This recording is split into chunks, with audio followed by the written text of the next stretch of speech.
Big truck accidents can result in big injuries and big settlements. These are just some of the big results we've gotten for our clients. Call us. We're the Law Brothers. Call now or visit lawbrothers.com.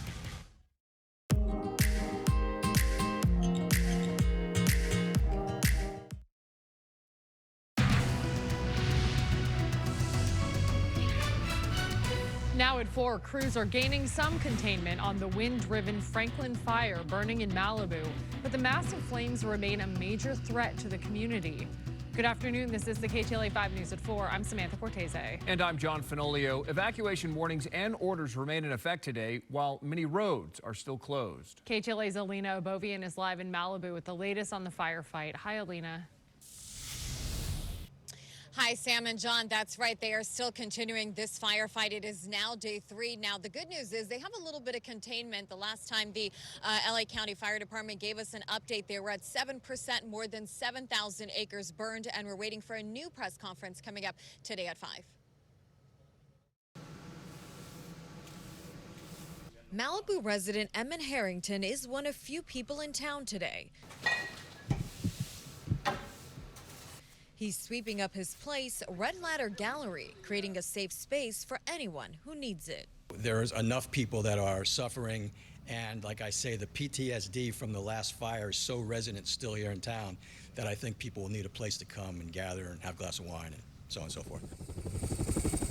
The Franklin fire erupted Monday night in Malibu just before 11. Fueled by strong Santa Ana winds, it quickly grew to several thousand acres, burning several homes, some in the Serra Retreat community. Last night, fire activity increased significantly along the western edge of the fire and began backing down into Corral Canyon, threatening the Malibu RV park community.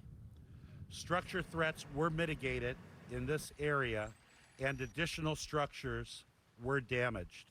LA County Fire Chief Anthony C. Morone says they now have some containment, relying heavily on water drops over the steep and rugged terrain with over 1,500 firefighters. My son Leo Harrington is in the fire brigade here in town, which was formed after the Woolsey fire in 2018. So he was out fighting the fire with his pals. They put out spot fires all over town. And in fact, last night, himself and a buddy, Cooper McDonald, saved a friend of ours' house on the PCH. So, this town comes together in these kind of situations. And it's not the first time this town has come together. The lessons learned from the devastating Woolsey fire in 2018 made for a smoother evacuation process this time around, says longtime resident Veronique Haddock. This time, they were much more prepared. They were going by zones. Who's more in danger? Well, of course, they were in danger at Pepperdine and Malibu Canyon. So here on Point Doom, this is Point Doom, we were the last ones to evacuate. But the fire didn't come here, thank God. Yeah, thankfully it looks like the winds have died down and they have the upper hand when it comes to this fire. But again, we will learn more from fire officials coming up at a press conference today at 5 o'clock. That's the very latest. I'm Lena Bervin reporting live here in Zuma Beach, KTLA 5 News. Alina, thank you. Firefighters made quick action against a brush fire near the Simi Valley landfill today. The Madera fire broke out just before 10:30 this morning on the 2800 block of Madera Road. Winds pushed the smoke toward the 118. Fire crews quickly stopped the forward progress by attacking the flames from the air and the ground. No injuries were reported and no word on how the fire started. And we're checking in with Kai on those winds. Hopefully, Kai, we've seen the worst of it.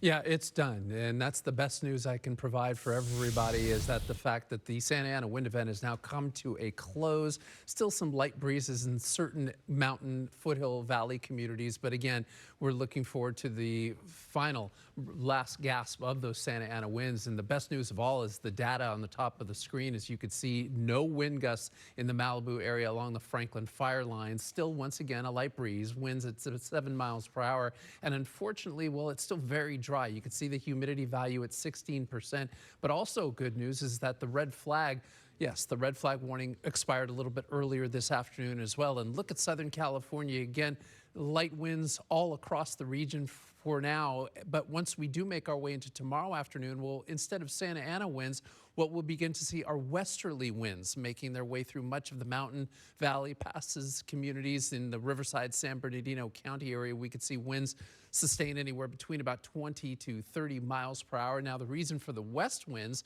well, it's a cold front that's going to drag through Southern California through much of the day tomorrow, also bringing a slight chance of some light precipitation. Yeah, we could see some showers as we make our way through the day tomorrow. I'll get you through the Futurecast. We'll pinpoint where that could happen and give you that weekend forecast in just a few minutes from now. The family of Hannah Kobayashi says she's been found safe. Kobayashi's family says she vanished after flying from Maui to LAX last month and missed her connecting flight to New York. Though they received cryptic text messages, they didn't hear from her directly. Police later said they believe she missed her flight on purpose and was seen on surveillance video walking into Mexico. Classified as a voluntary missing person, the case was closed.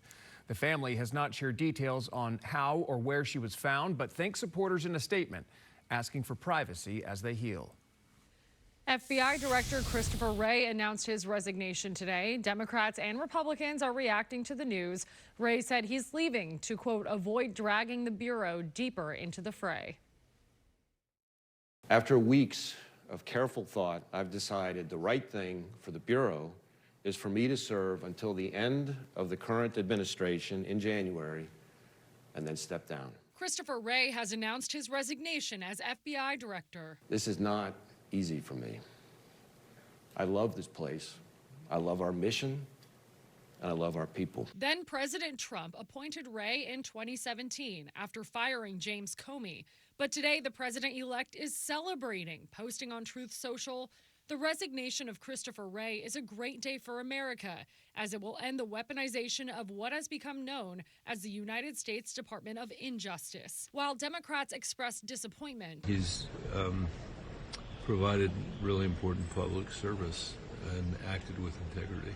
Pretty clear to me, and I think should be clear to the American people, that Donald Trump wanted to go in a different direction. Republican lawmakers have urged Wray to resign. I think that's fantastic. He should have left a long time ago. He has faced criticism from GOP members over his handling of investigations, including classified documents cases, January 6th, treatment of Catholic citizens, and 2 presidential assassination attempts. President-elect Trump intends to appoint Kash Patel as the new FBI director. Patel has been critical of the so-called deep state and is expected to bring significant changes to the FBI's leadership and direction. He met with senators on Capitol Hill Monday, who will have to confirm him to the post. Meetings go well, sir? Meetings went wonderful. How's the feedback so far? Are you confident you'll be confirmed? Wray will serve until the end of the current administration in January. In developing news, investigators say the gunman accused in the assassination of United Healthcare CEO Brian Thompson possessed a notebook that contained detailed plans for the shooting. That's just one of the many pieces of evidence police say tie Luigi Mangione to the killing. Mary Beth McDade joins us from the KTLA News Center with more. MB. Hi there, John. Yes, you know, the NYPD says that they also have matched fingerprints and shell casings to the crime. And as far as that notebook that you mentioned, well, law enforcement sources say it was a spiral notebook that had a handwritten to-do list, talked about using a bomb, but decided not to because he didn't want to hurt innocents, and a shooting would be more targeted. NYPD investigators say the gun found on Luigi Mangione when he was arrested at a Pennsylvania McDonald's matched